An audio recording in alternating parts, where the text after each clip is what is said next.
It's Friday night. It's live. It's improv from New York City and around the country. Man, we are all over this country. We got it covered. We got this country covered. And we got a lovely cast of people from all over the place. We got Heidi. Hi, Heidi. We got Mike. Hello, Mike. We got Beth Ann. Hello, Beth Ann. We got Isaac. How are you doing, Isaac? We got Kellee. Kellee. How you doing? We got Taylor.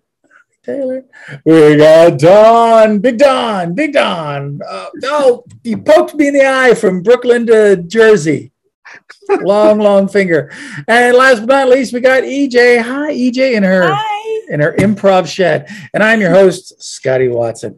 We're going to play a game now called Goon River, but it's not really a game. It's actually more communing with spirits. What's going to happen is we're going to talk to the inhabitants of the lovely town of Goon River, the ex-inhabitants, in fact, of Goon River. Yeah, they're good folks in Goon River. Now, but they have a decision to make. And earlier today, we went to the internet and we got from my old friend back in Toronto, Canada, although I understand that he has moved to Vancouver. Sorry, Canadians would care about that. Vancouver is ridiculoly beautiful. And so it's like selling out, you know. It's almost like retirement. Jeffrey Joseph. Hey, Jeffrey, how are you doing, man?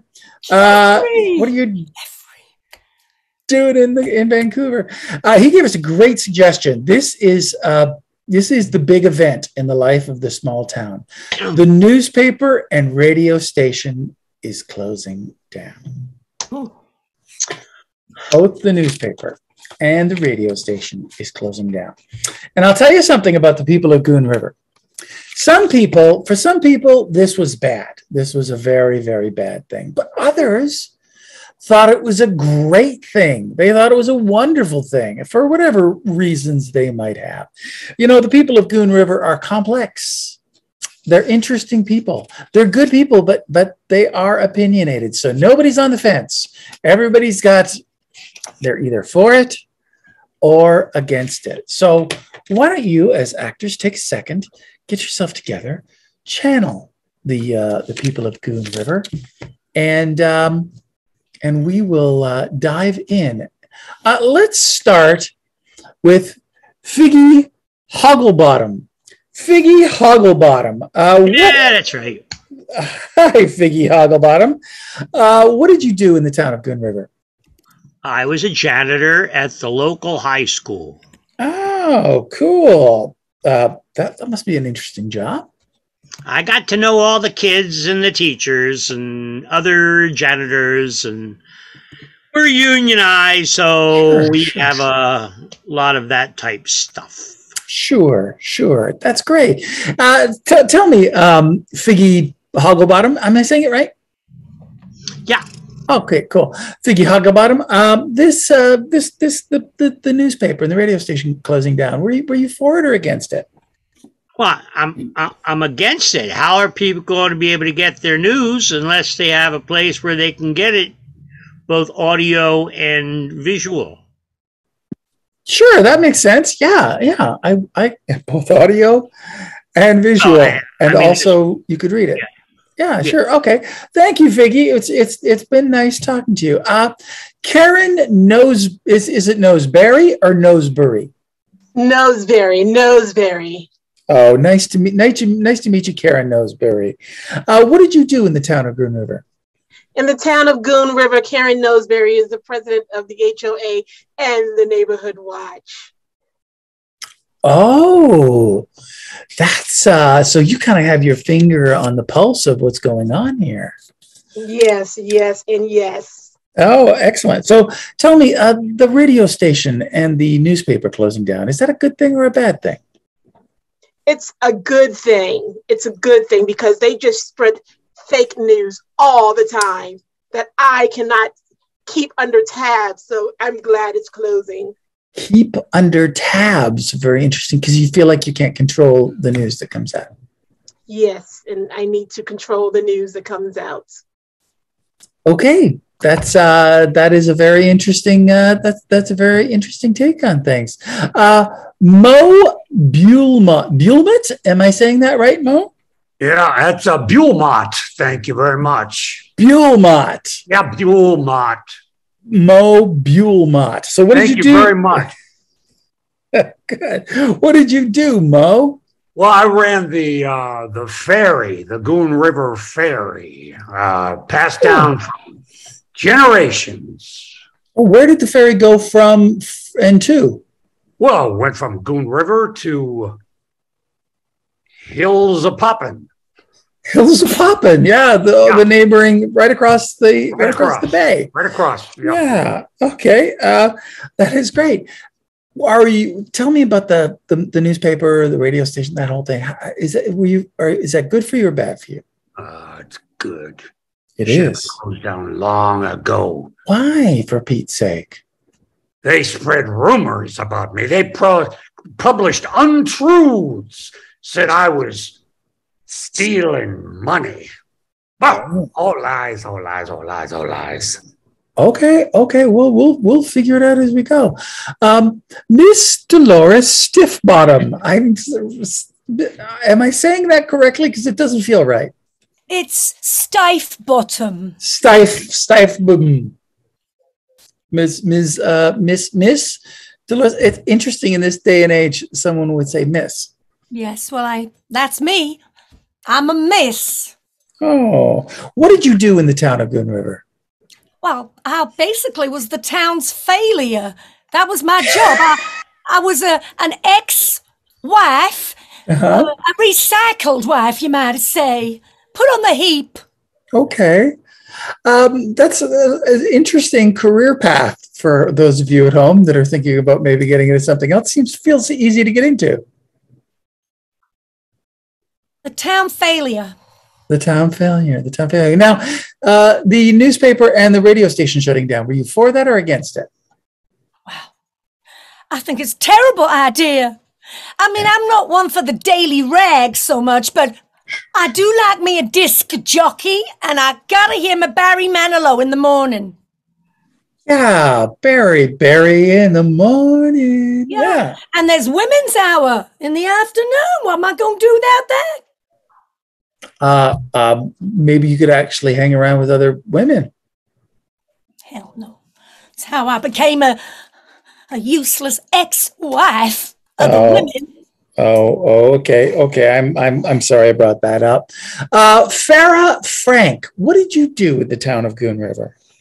Well, I am the framer. I frame all sorts of artworks, and I frame people too if they're not careful. But that's another thing. I'm kind of for the shutdown, but again, hold on, just for a second, because it feels very suspicious that you frame artwork. That's very nice, but you also frame people. Hey, you've been known to frame people for things? Yes. Well, yes. As a matter of fact, I have. Everyone seems to be nodding. Isn't that considered bad? Yes. Well, they seem to think so, but I think it serves a purpose. I help everyone. Oh, okay. Well, we'll dig into what that purpose might be. I'm sorry, I interrupted you. You were telling me how you felt about the radio station and the newspaper closing down. I do want the newspaper to close down. I think there's better news elsewhere. Okay. But the radio station, I need to listen to music while I'm working. I can't not have a radio station. That's just ridiculous. So it would be acceptable to you if the radio only played music? Well, I do like the gossip hour too. Okay, well, okay, things are shaping up here in the town of Goon River. I'm starting to understand it a little bit better. George Estrada. Is it Jorge or George? Sí, señor, ese es Jorge Estrada. Jorge Estrada. Jorge Estrada mañana. Jorge Estrada tomorrow. Terrific. What did you do in the town of Goon River, Jorge? Well, comunicado, the disc jockey in Spanish. You were the Spanish disc jockey at the radio station. Can you do your sign-on for us? We're mad. Ahora mismo soy el Jorge Estrada de la mañana. Yeah, that is terrific. I feel like I'm with a celebrity. So can I make certain assumptions on how you feel about the newspaper and the radio station closing down? Please. This cannot happen. Yeah. No puede pasar. No puede pasar. Tengo que comunicar con la gente. Tengo que decir a la gente lo que está pasando en la ciudad, lo que está. I have to tell people. I have to let them know when the ferry goes, when things are happening. Right? When the ferry goes, for heaven's sake. That is, wow. Thank you, Jorge. I really appreciate having this conversation. The very significant parts of it that I understood were great. Tinky Wilkinson, could you unmute yourself and tell us what you did in the town of Goon River? I'm sort of a mayor type person, an administrator. Oh, you're the mayor. Yeah, well, it's administrator. I mean, it's a little more or less formal. I'm trying to be a friend to everybody, unsuccessfully so. Sure, you're the town gets it done. You get it done. Yes. Oh, I am that person. Oh, dynamite! So, Tinky, how did you feel about the radio station and the newspaper? I thought it was a horrible idea. I mean, it was impartial, and let's face it, there's so much great local radio programming that was going on, and there's these accusations that the news was untrue, and it wasn't true that it was untrue. The news was true, and people just don't like the news the way it is, and I understand that, because you want your news to be kind of in your opinion alley instead of more of a true statement. I get it. Wow, cool. I think I understood more with Jorge, but I appreciate that. It's a yes, well, powerful statement. Walk that fine line, sorry, All right then, Nanette, what did you do in the town of Goon River? I clean.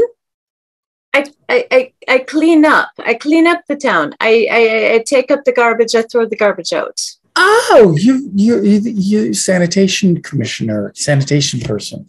I only in radio and newspaper. So you do you do cleaning services at the radio station and the newspaper. Yes, I clean. I take the papers. I throw them out. I take all the I throw it out. All the bags. Sure. Now I'm going to assume, since it directly impacts your livelihood, that you were for it or against it. It's horrible. I have 4 children. Yeah. I have 2 husbands. Shh. Okay. I have 4 children. Yeah. I must clean. Sure, of course. You got to take care of those people. I need 2 places. Newspaper, radio, and must clean. I can see that Mrs. Dolores Stiffbottom is a little annoyed that you have 2 husbands, but it's okay. A lot of people don't need any, thankfully. Okay, let's do this. I want to fast forward you to the day before the radio station and the newspaper closed, and I'd like to find out what you were doing, who you were with, and who you saw. Let's start again with you, Figgy Hugglebottom. Where were you the day before these 2 information edifices closed? I gotta tell you, I've never seen Jorge in person. This is like Isn't it exciting? Every morning I wake up at 5 o'clock in the morning. Sure. I put on my coffee. I get the newspaper that's delivered to me every single morning. Yep. I read the newspaper. I turn on the radio station, WLIE, and I listen to the programming. And I've never seen, I don't know a word that he says. It's fascinating, though, isn't he? But it's lovely, and I listen to that, and then I go to work. So I'm assuming that the day before the radio station closed, you were listening to the radio. Same every day, the last 20 years. Now, when you were heading out to work, did you see anybody? I saw a few people. I saw Miss Dolores, and I always wave to her, and she always waves back to me. A very fine filly. Well, sorry. Let's go to her then. Let's go talk to Dolores Stiffbottom. Okay. And so thank you so much, Figgy Hogglebottom. Much appreciated. Dolores Stiffbottom. Stifebottom. My apologies on that. I continue to get that wrong. So Figgy Hogglebottom saw you on his way to work. What were you doing the day before the newspapers closed? It's kind of embarrassing because Figgy is so sweet, but I've got a new hobby, and it's stalking that lovely Georgie Estrada in the morning. That voice, the velvet fog of a voice. Anyway, I hang around now outside the station, down by the trash cans. Oh. Yeah. Wait, so you are stalking? I'm gonna bring Jorge into this, if that's all right. Hey, don't tell him. Jorge, I think journalistically I have to. You're being stalked by Dolores Stiffbottom, and she was hanging out in front of the radio station the day before it closed.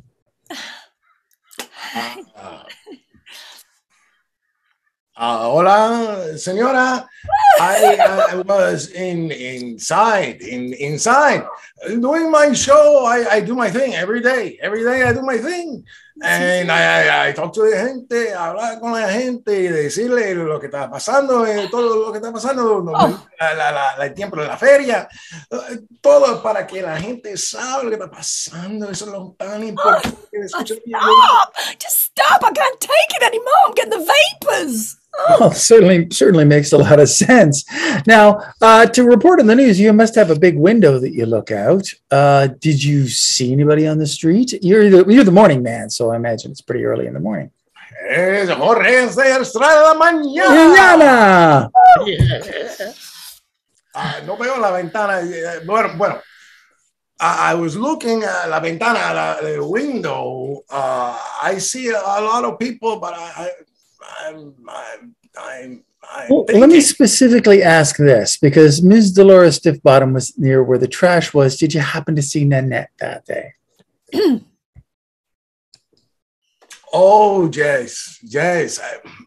Hola, Nanette. I see Nanette every day, and I see her the day before. She's always cleaning, limpiando, todo está limpiecito, increíble. Very clean. Oh, all right, let's go to you, Nanette. Now, I understand Jorge looked out the window. Dolores was over near the trash bins. What were you doing that morning? It was the morning before the radio station closed. I take the garbage out. I dump the garbage. I time it so I can see Jorge as he says, Jorge, mañana. And there's Dolores. And I'm like, if I could take that trash out. Don't you already have two husbands? Yeah. There's always room for more, like Jell-O. I've eaten too much Jell-O.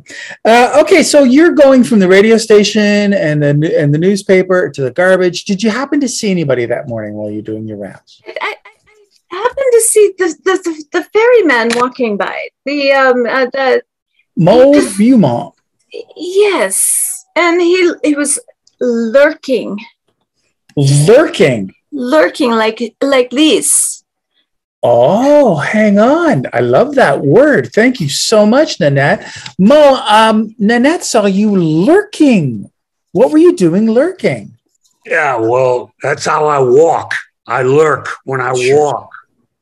And I had a mission there. I know every time I walk into town, people look at me. Oh, here comes Mo. Here comes Mo. But I had to see my friend Jorge one last time before he lost his job.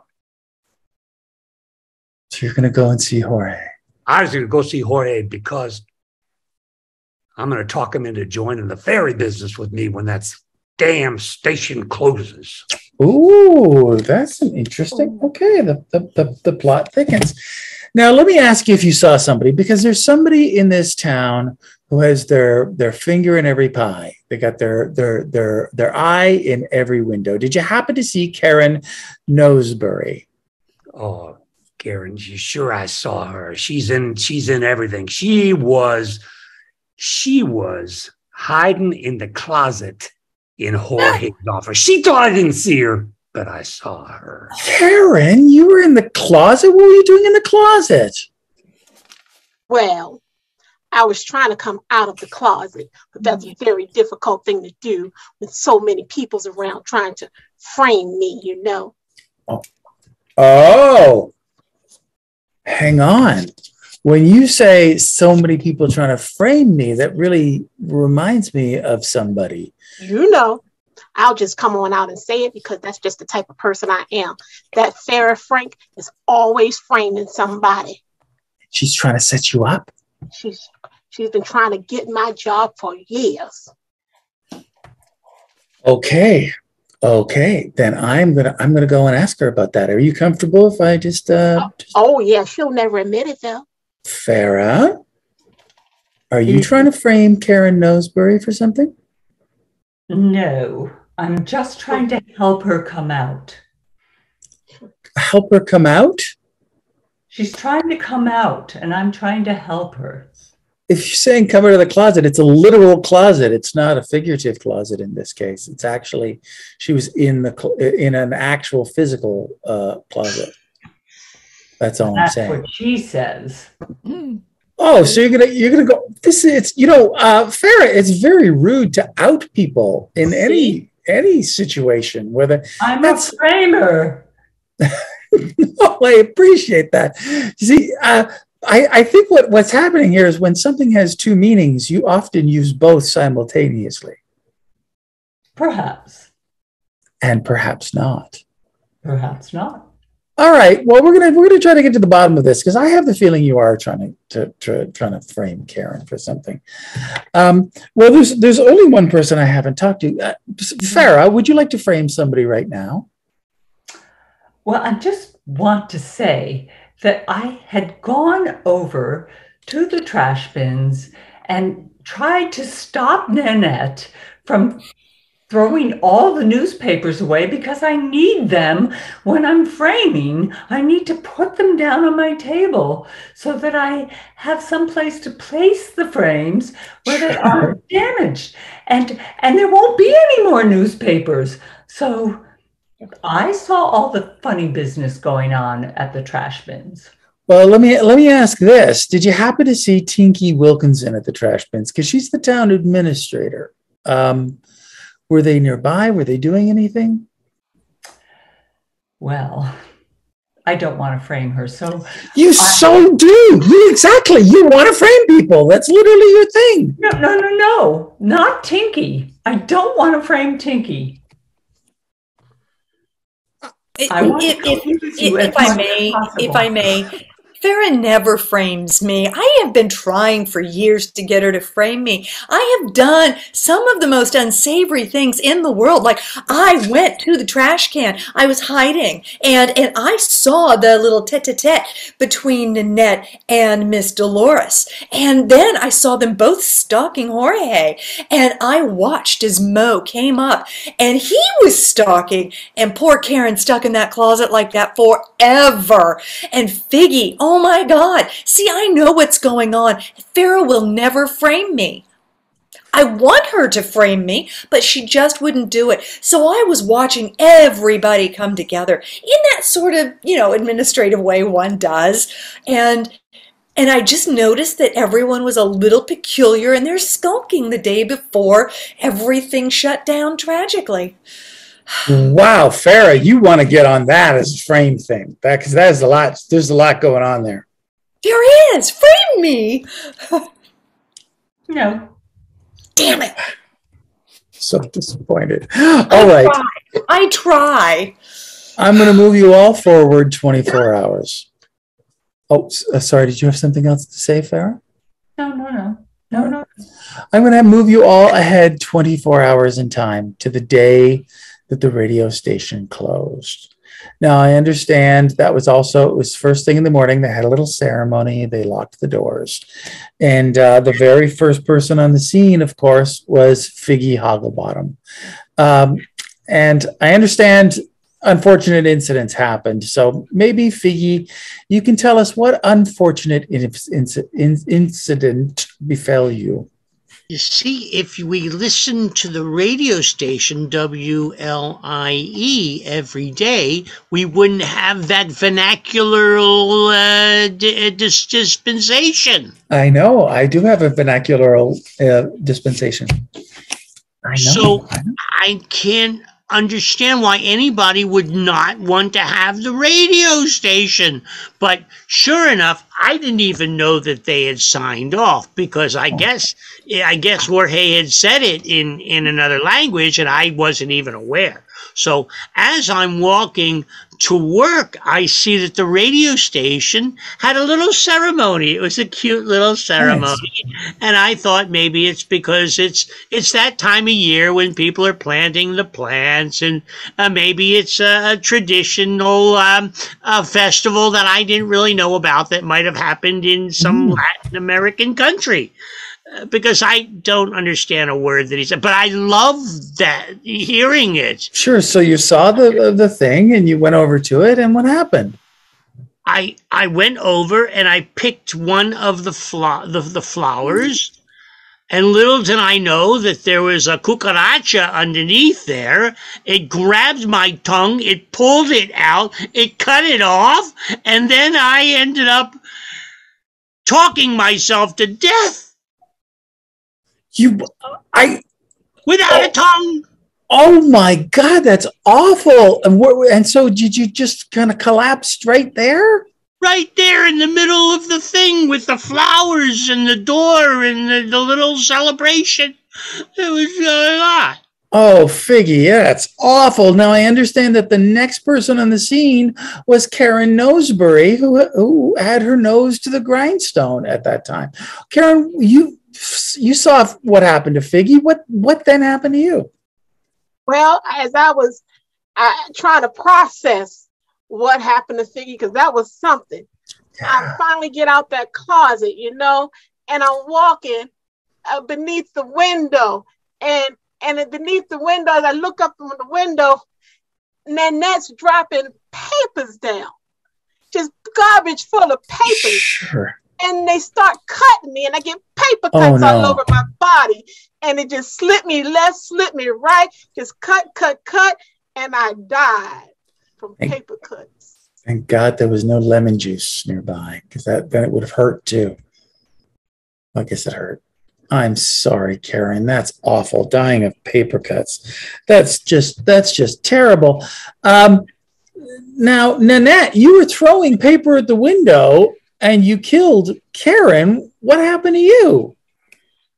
I felt so terrible. I was simply trying to throw confetti to celebrate, and it wasn't small enough. And so I started second-guessing the fireworks in the closet that she had been in, and it was too late, and they exploded and blew the top of the building off.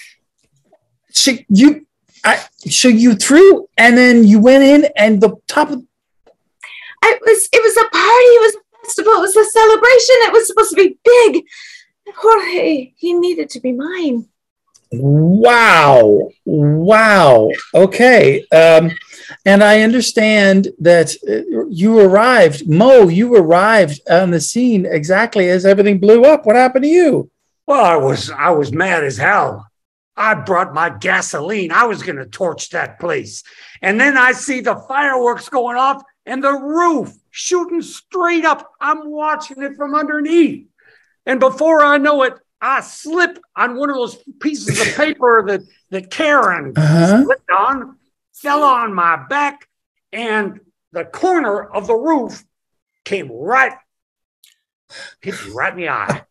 I was a goner. Wow. Could have swore it was going to have something to do with that gasoline you were carrying, but no, squished by a roof. That is irony. I don't know how, but it is. Now, I understand Ms. Dolores Bottom, that you were the next person on the scene. What happened to you? Well, the crazy thing is, I'd been on the scene the whole time and nobody realized. You know that kind of Eiffel Tower thingy on the radio station roof? You know, you get all the radio waves and electricity. It looks like the Eiffel Tower. Well, I decided I was going to protest that day. And I was hoping that George J. in the afternoon, whatever his name is, would notice me. I went up there. I was on the roof. I had emblazoned my body on the pylon. When the damn roof came off because of the shenanigans of Nanette and a damn firework incident. So I died. Yeah, that would do it. A lot of people die. I didn't even realized. No. I'm a failure. Oh, so in keeping with, your my work here is done. Your work here is done. Oh, a lot of people die of shenanigans. Farrah Frank, I understand that that's when you arrived, exactly as Ms. Dolores was going down with the roof. What happened to you? Well, my hair caught on fire from the fireworks, and I was trying to catch the papers because I needed those papers for my framing studio. And my hair was on fire and I didn't know what to do. I just ran. And then, of course, it got worse and worse and worse. And then I ran right into Dolores and tumbled to the ground. And that was the end. I mean, I just burned all the way down. It's sad. Don't run when your hair's on fire. You tell me that now. Stop, drop, and roll. I stop, drop, and roll, everybody. Another moment when I thought the gasoline that Mo was carrying was but no, this just caught fire on your own. That's kind of interesting. Oh, fireworks. Sure. There was fireworks, yeah, and then the hair. Yeah, Still, it's bad. It's pretty bad. Jorge Estrada. Sí, Jorge, la mañana. Esta es mañana. I was not in a building outside celebrating. Yeah, everybody having fun. Then all of a sudden, people bleeding from on top, falling down, cuts, people bursting, and fuego, people saying, ay, Dios mío, no.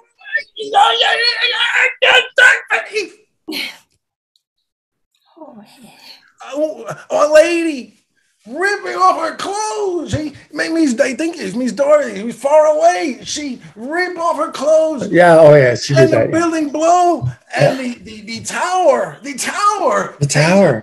tower, teeter. I'm looking at teeter. It teeter one last time. Come down. Floop. Oh my God. Through the heart. So in many ways, you and Ms. Dolores ended up together. Actually smushed together, but yes.